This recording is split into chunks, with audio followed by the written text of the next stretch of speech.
Okay, so here is the Ross homework for 26. Let's go through any questions you have about this. Okay, so with number 5, we have lo nisteru darchechem milfanai. All right, so what does lo mean? Not. Okay, this is the negative particle, not. So we are negating a verbal form here.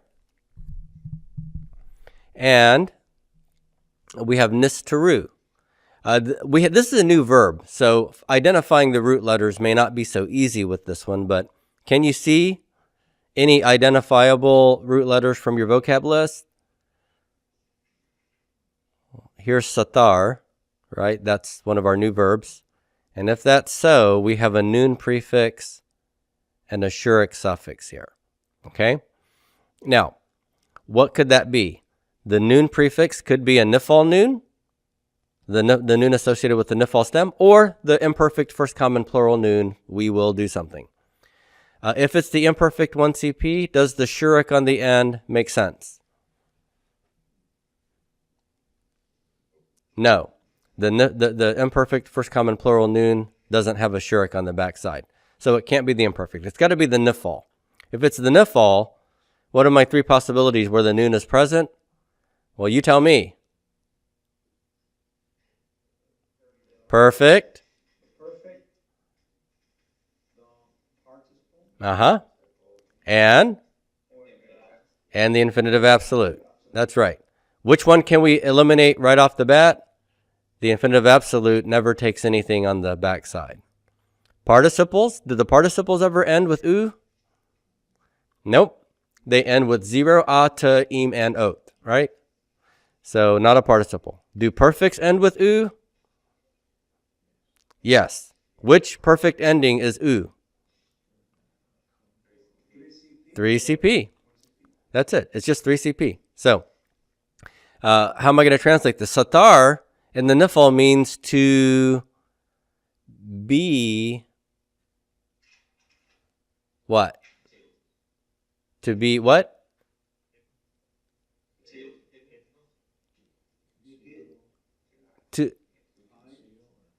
Okay, so to be hid, to be concealed, right? So let's translate this as they, and using the perfect, we'll go ahead and make it past. They were not hidden. They were not concealed. Now, we don't know yet whether we should use the pronoun they or whether we should use an overt subject until we go a little further. Do we have a plural noun that could be the subject that the 3CP indicates? Well, look at darchechem. Is that plural? Yep. You see that yod before the pronoun suffix chem? So this is the word derek in the plural with a pronoun. Which pronoun is chem? It's 2MP. Your plural derek. Your what? Your ways were not hidden milfanai. What do we have here? This is the preposition min, where we've assimilated the noon to the next letter. Min plus lefanai. This is to the face of me. That's a first common singular pronoun suffix. To the face of me. Min, from to the face of me, which would be something like from before me. So lamed plus pani means before. Lefanai, before me. Min, lefanai, from before me. So your ways, or y'all's ways, were not hidden from before me, or from my presence is the idea here.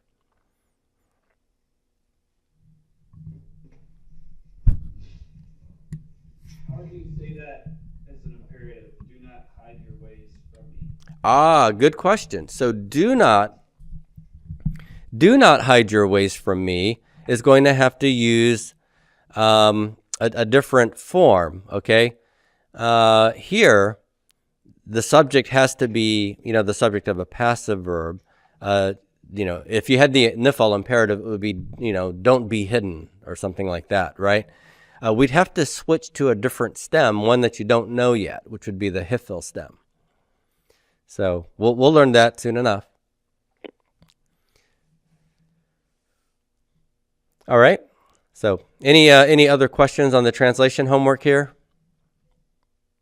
Number 6. All right. Let's look at number 6. I'll read it out loud so you can listen and hear. Nifkadti lishmor 8 ha-nisharim. Okay. Now, look at nifkadti here. There's that beautiful paradigm verb pakad with a noon prefix and a t suffix. What conjugation pattern is this? Perfect, imperfect, WCI, jussive? What are we looking at when we see a T ending? If we know it's perfect, 1 C S, right? Which stem uses a prefix noon for its perfect? The kal or the nifal? The nifal. The kal has no prefix and it's perfect, right? So, how do I translate this? Nifkadti, I was pakaded. I was appointed. I was appointed. Okay, what was I appointed for? This is what the lishmor is doing. This is a prefix lamed with a shamor form of shamar. What is that? Shamor.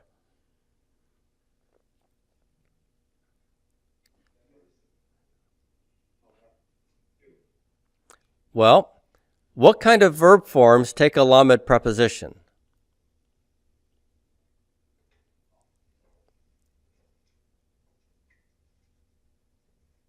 Do you remember the infinitive construct? Infinitives take a prefix lamed preposition.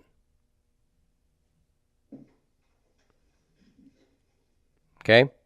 Look at the vowel pointing. Shiva under root 1, holum with root 2. Where do we see that? If you go back to your regular kal perfect verb forms, look, your infinitive construct in the kal has vocal shiva and holum, right?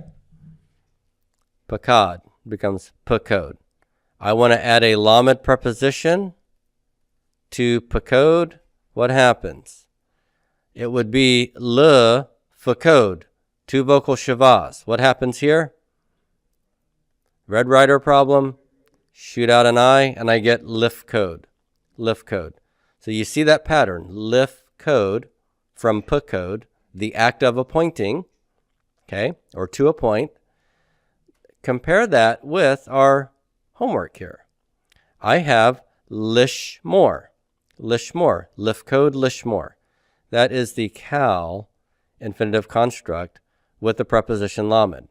I was appointed what? To shamor. To what? To keep, to guard, right? This is the kal, so it's active. It's not to be kept, but to keep. To keep or guard. 8 ha-nisharim. Now, this is marking my direct object, and it's got to be definite. Is that a definite word here? Ha-nisharim? Yep, you got the definite article here, don't you? So we can bracket that out. We know what that is. We also have a noon prefix. We have sha'ar, and we have im as the ending here, okay? This is a new verb that we've learned, sha'ar. Now look at that. I have an im ending on sha'ar.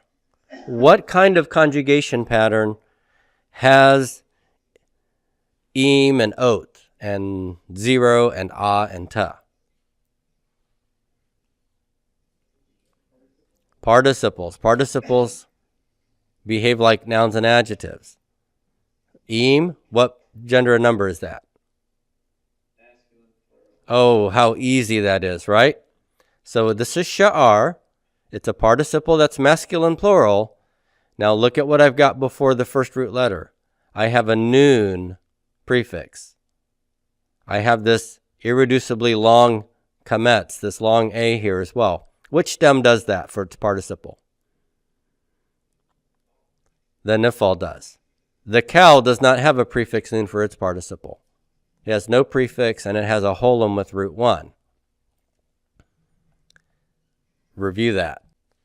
Look at the cal participle, po-cade, right? Holum sere, po-cade, appointing, and the nifal participle, nif-cod, prefix nun, long A under root 2, appointed, okay? So here, I have the nifal participle, masculine plural of sha'ar, plus the article hey, okay? So what does sha'ar mean? Sha'ar means to be left over, okay? So, how could I translate this? I was appointed to guard the leftovers. Especially if the leftovers are cookies. I would guard those, right? Now, it could refer to people. This could refer to masculine plural people, and in which case it would be the leftover ones, meaning the remnant, the survivors, something like that, okay? So this is clearly a military context where somebody who's a guard has said, I was appointed to guard the survivors. Maybe they're prisoners of war. Okay, there you go. The participles being used here substantively for a noun. Okay, it's the direct object of that infinitive. To guard what? To guard the leftover ones, the remaining ones, the survivors. All right, other questions? Number 8. Let's look there. Okay, this is a great one. Let me read it here. Lo yikare od shimcha Yaakov ki Yisrael yikare shemecha. All right. Now, here's lo. We've seen that already. That negates the verb form. Yikare. Yikare. What's my 3 verb root letters here?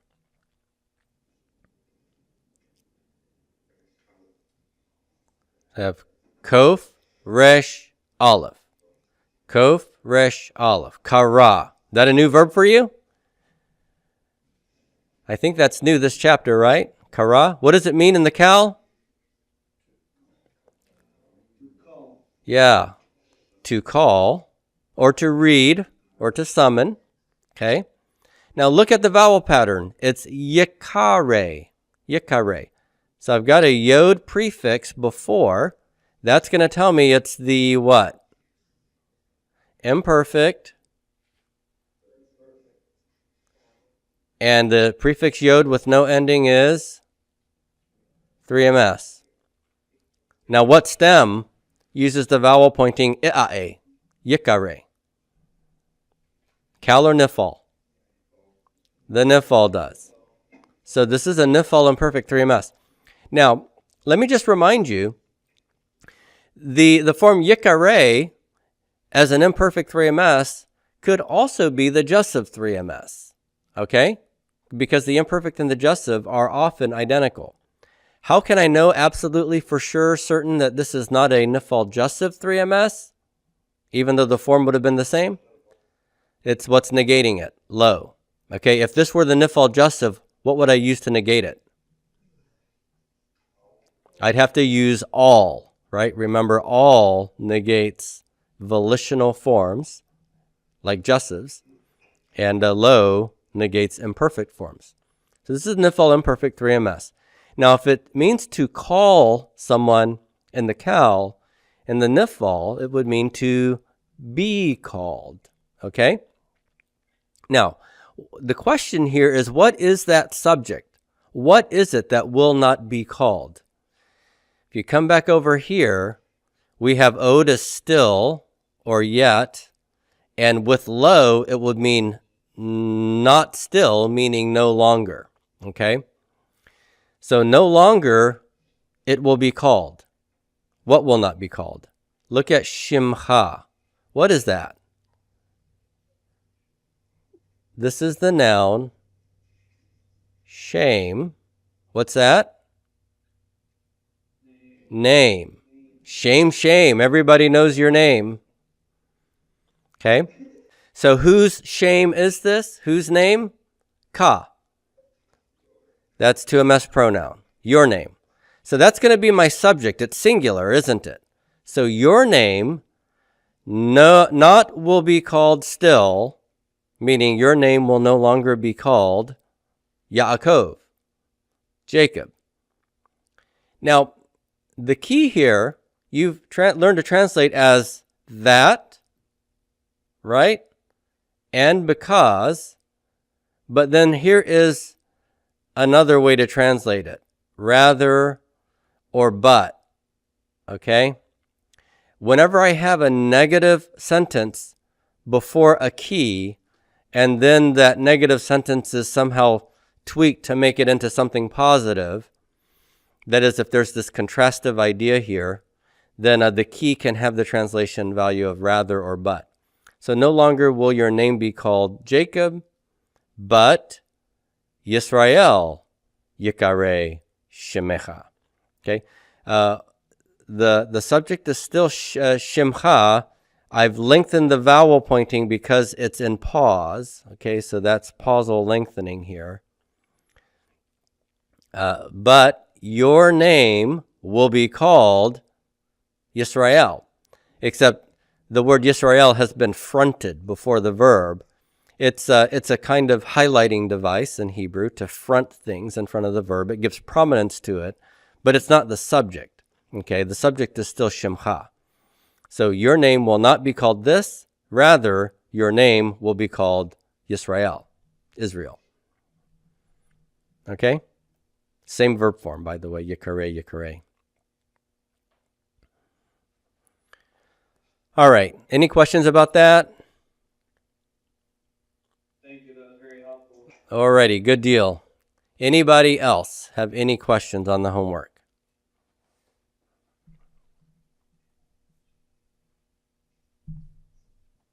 Let's look at number 9 here. Okay, so this is the one passage that comes directly from the Hebrew Bible, and it's a well-known passage because it's in that creation narrative account.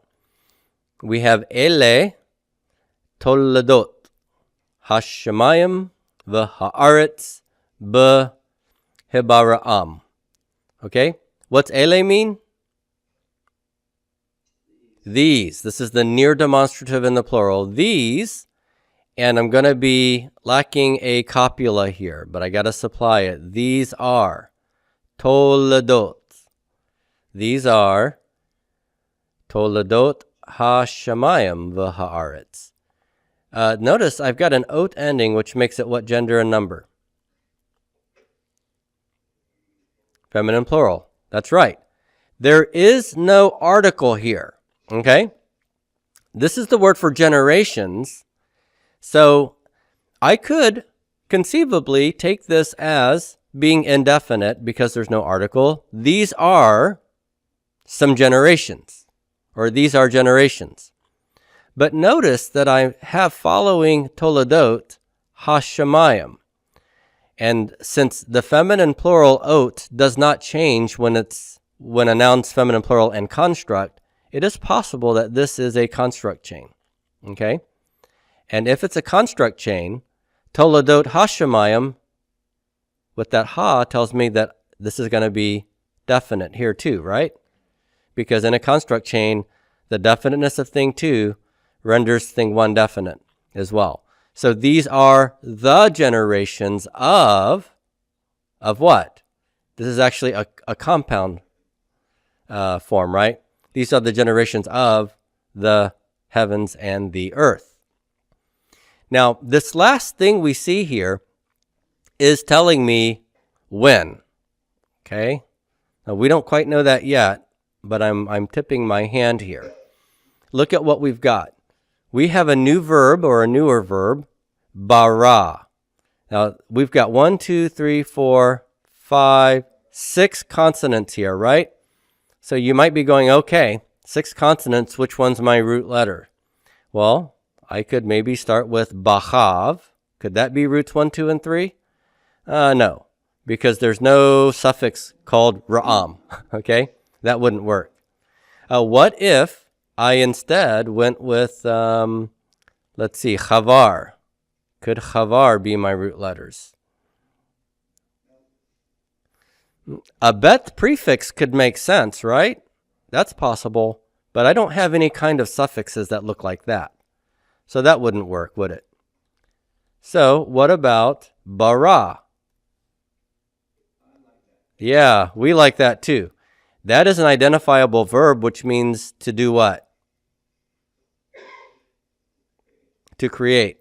And in the cal, right? In the cal, it's to create.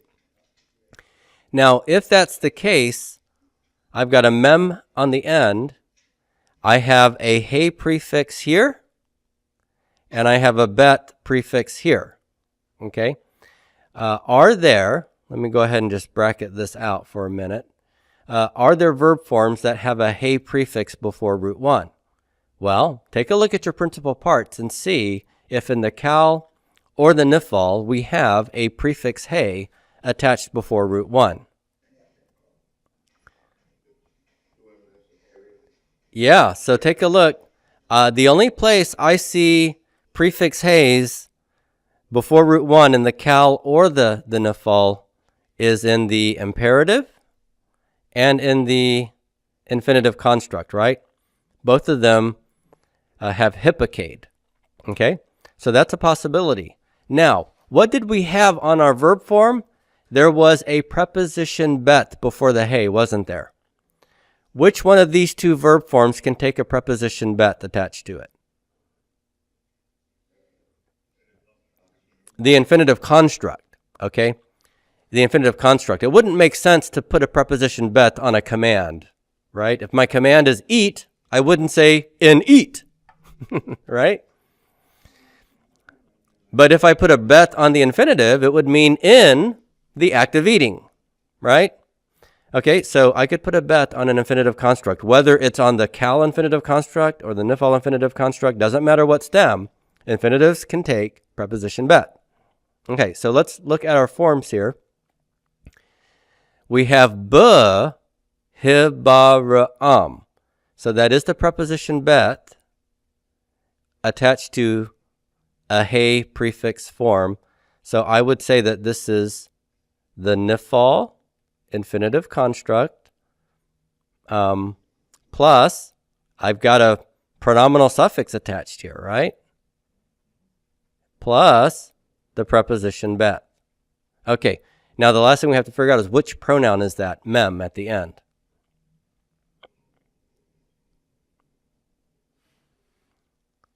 What is that? Okay, 3MP. 3FP would be a noon, right? 3MP is a mem.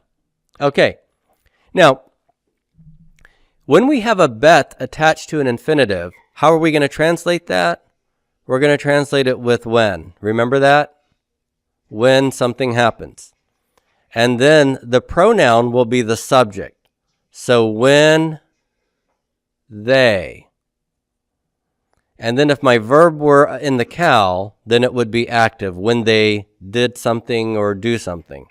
But here it's nifal, okay? So it's not when they create, but rather when they were created, okay? So when they were created. What's the they? What's the mem pronominal suffix referring back to? It's referring back to the heavens and the earth, okay? So these are the generations of the heavens and the earth, literally in the being created of them. In the act of being created of them, which is to say, in their being created, or when they were created. Why am I using the past tense? Infinitives don't have any inherent time value. Well, because this isn't a narrative. It's a historical narrative. So this is telling history. That's why I'm translating it as past time. Okay? He's just completed an account. All right. So there you go. That is a bit of a tough one here. Okay. Let me just make one more comment. For the form hibaram, my vowel pointing has shifted. I would have expected a sere here, hibare like hippocade, okay? But because I've added the I've added a syllable, and that leaves this resh open and pre-tonic, and it reduces to vocal shava here, okay? So that's why you don't see the sere anymore. B'hibare, b'hibaram, when I add the ending. Okay. Now let's take a look at number 2 here. This is number 2. Let me read this real quickly. Nilchada ha'ir, vatenatain b'yadam, vatisaref ba'esh. All right, let's take a look at what we have here. First verb, let me go ahead and highlight this in yellow here. We have a nilchada. What's the root letters for nilchada? Well, we have an identifiable verb, lachad, and I have a noon prefix, and then I have a kametz hey on the back end of it.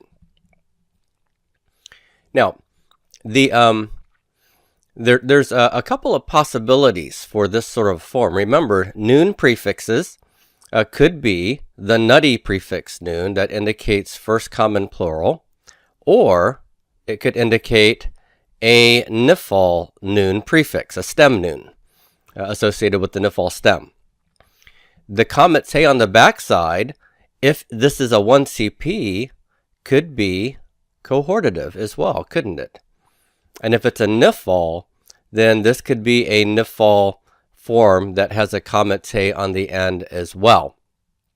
Which nifal conjugation patterns can take a kametz hey?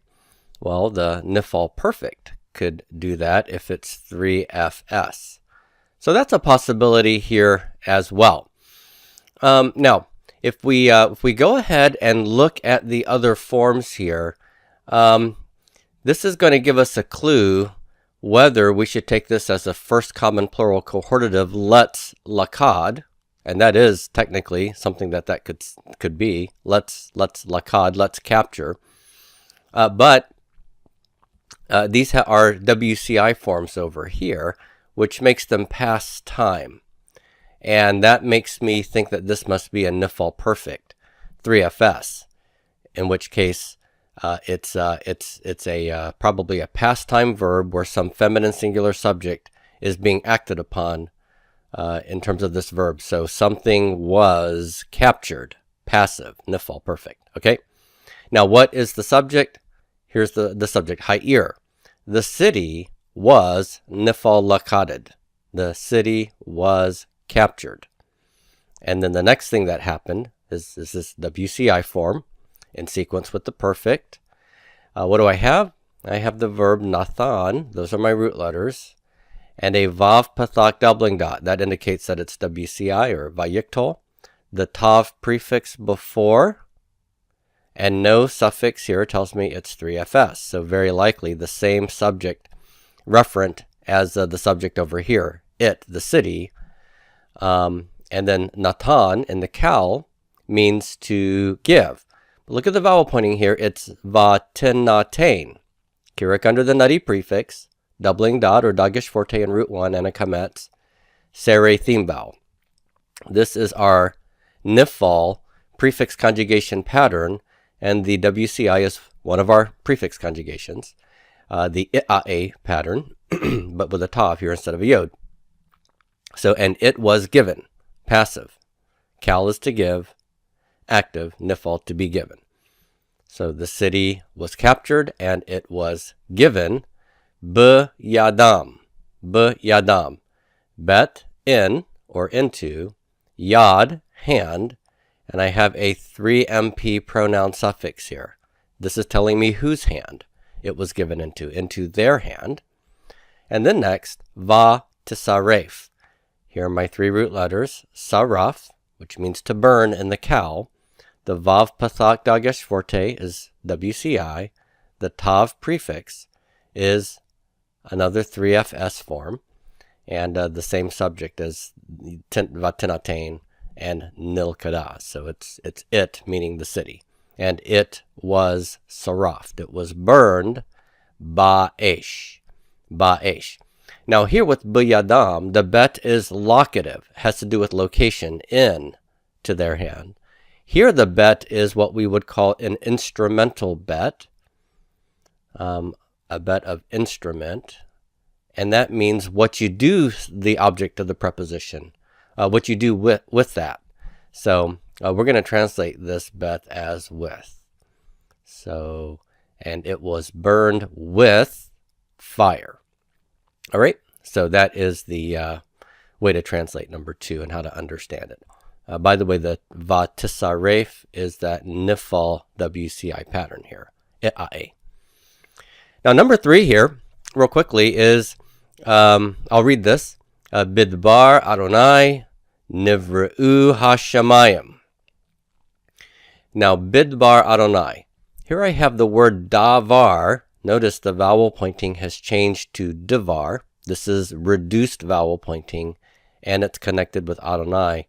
This is clearly a thing 1, thing 2 construct chain. Thing 1 is in the construct. Thing 2 is in the absolute. So this is the davar of Adonai. And notice that there's no article with thing 1, the construct noun.